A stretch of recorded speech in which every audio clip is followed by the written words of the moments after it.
The data set that we use for VAR analysis is called FRED, F-R-E-D. So the first thing we need to do is to open this data set, then format it as a time series data set and get it ready for analysis. So we submit this command lines, the workplace is ready.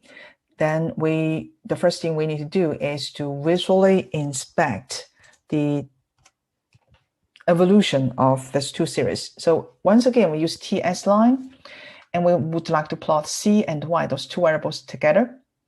And I include a couple of more parameters here just to make the chart more user-friendly.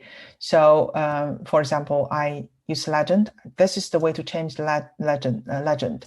So LAB stands for label. So for the first series, I will label it as lawn consumption.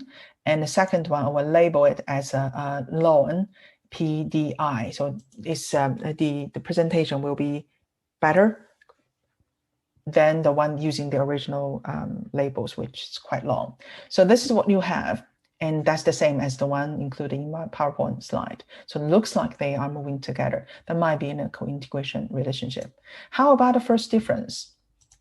So similarly, we can use the same command line and use different labels. Then the system will give us this line chart to show the evolution of the first difference time series. They look much more stationary to me. Okay, the next step is to check whether those two series are stationary or not, and whether the different series are stationary or not. In other words, we are trying to calculate the statistics as shown on this slide. So we would like to perform this test and find the p-values. Okay, so let's go back to stata. So for example, if we would like to check whether C is stationary or not, we perform a DF test. The command that we can use is this one, dfuller C. We use trend because the line looks like there is a trend over there. And we can include a couple of lags just to get rid of the autocorrelation issues in the residual term. So if we press enter, you may notice that it can't pass the test. And if you include regress, that will show the regression table, and you may notice that all the terms that we have included are significant. The trend is significant, constant is significant. That tells us our test equation is specified correctly. And if you're interested, you may also increase the lag length in order to just be sure whether you have included sufficient lag length to remove autocorrelation. Now, if you include it, you may notice that the last lag 4, is not significant, which means the specification that we used before, this one, is the best one, is correct. But with a correct model specification, we are not able to reject the null hypothesis, and we need to conclude C is not stationary. And we can do the same for Y. Y is interesting. Let's use dfuller Y to start with. So it doesn't pass the test. Well, you may wonder maybe trend should be included because it demonstrates the same pattern with a C. So we include trend, and we also would like to see the regression output. So if you include trend, the bad news is the trend actually is not significant. You may notice that it's 0.15. So it's against the assumption, assumption that we made. So we need to remove it. So this is why I just use dfuller. And you can use dfuller.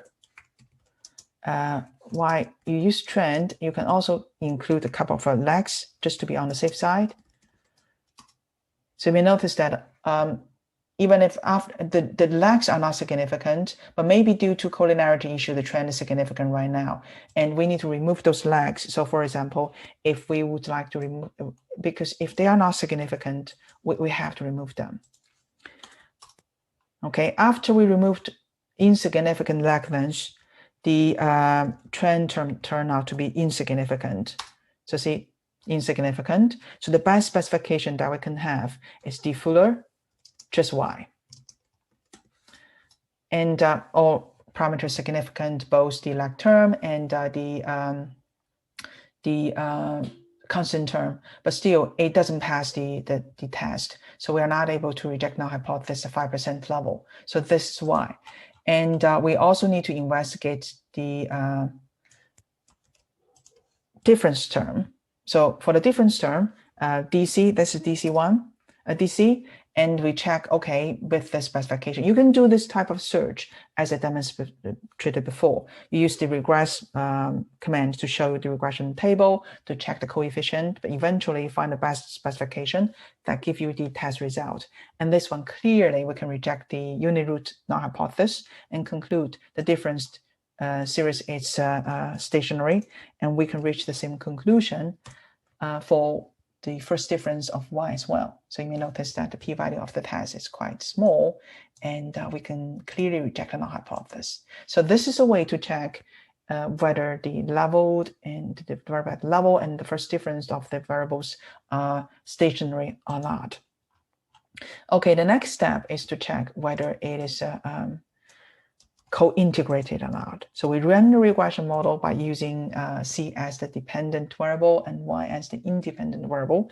That gives us this regression result. It looks fantastic. R-square is almost 100%, everything significant. Okay, so next step is to calculate the residual, store it into a new variable called E hat. Then we use DF test to find the test statistic. But bear in mind, we are performing a co-integration test now. So we are not going to use the test statistics in reported from this procedure. Instead, we're going to use the significance, the critical values from the co-integration test. So the first thing to do is to find the right equation, test equation, and by default, it gives us this. And you may notice that the constant is not significant, which is not surprising, because for error term, usually the mean is 0. So the next step is to surprise the constant and put in a couple of lags to see whether they are significant or not. So we put in 3 lags. Without a constant, you may notice that the third and the second lags are not significant. So what we can do is to remove those lags. So you should remove them one at a time. Okay, just to play it safe. See, the second lag there is still insignificant.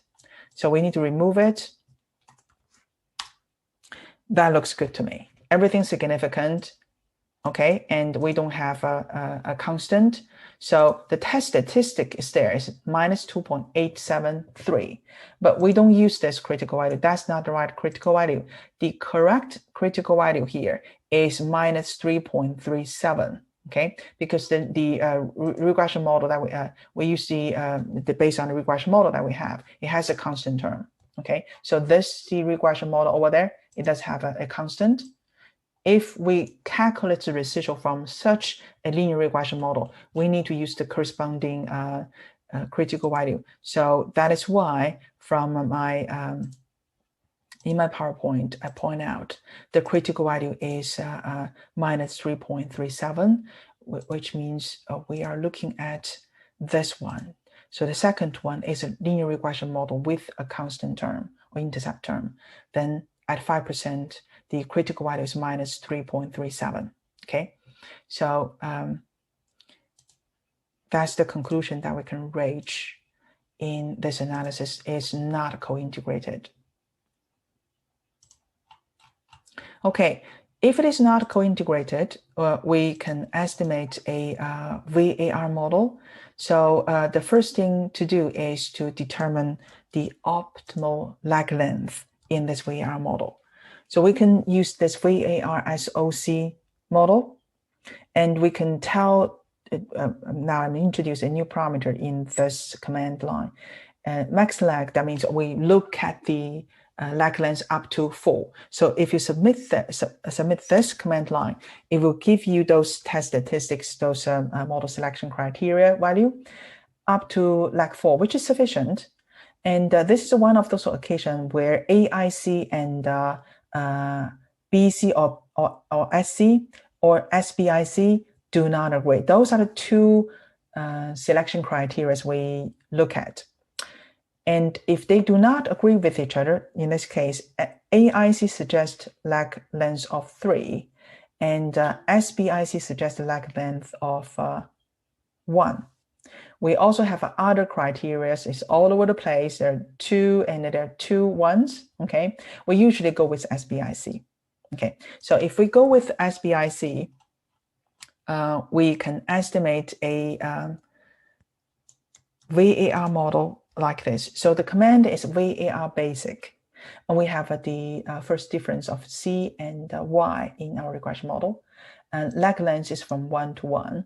And we don't want to have any graph at this stage because we want to keep things simple to see the regression output. So that's the output as shown on your PowerPoint slide. This is the VAR model.